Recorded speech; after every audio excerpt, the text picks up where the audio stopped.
So I was very close with my grandma growing up. She was a very spiritual person, and I would stay there almost every weekend, not every weekend, but pretty close. We'd spend most Sundays, every Sunday going to church, and she had a big impact on my life and a big part of the reason why I'm spiritual today.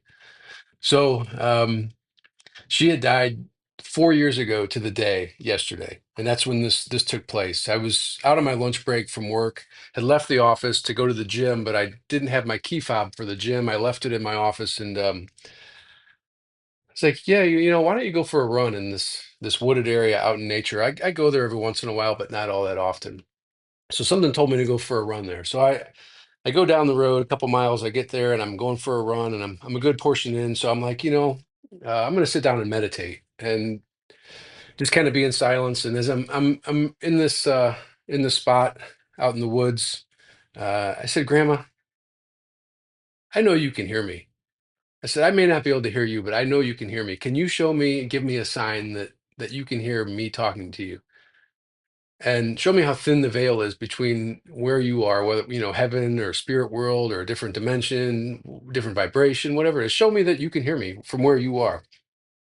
So I sit in meditation a little bit longer, and something tells me to get up and go down to a nice sized boulder that's down the way, a rock that's down the way. So I'm sitting there, and I'm looking at the trees, and there's initials in the trees from people that had carved their initials there. And I'm like, well, if maybe those were initials, that would be a sign if those were her initials. And then there was a breeze, a gust of wind that came through, and I'm like, no, this is I'm way overthinking this. And then there was a bald eagle that came flying through.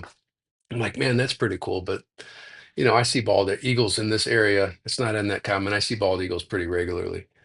So I had another thought to go back to where I was initially meditating, and I sit back down and thought again, and had said my thoughts, my piece, and told her I missed her, told her I loved her, and was getting up ready to go, getting ready to leave. And just as I'm about to leave, I turn down and I look down. It's about 110 feet drop down to the riverbank, and where there would normally be water, there's not because we haven't had any rain.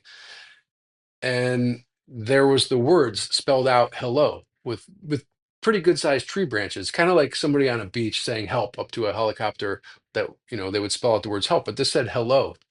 And when I saw that, I was like, that's my sign. And I was overwhelmed with goosebumps and just overwhelmed with joy, and kind of started to tear up a little bit. And I'm like, thanks, Grandma. You said hello. You can hear me. It's like the coolest thing ever. Chances are that those sticks were put there by so many days before, whatever, but something put that on whoever did that's heart to make that happen. But to me, I don't think it's a coincidence. I think it's all an orchestration and just very cool. So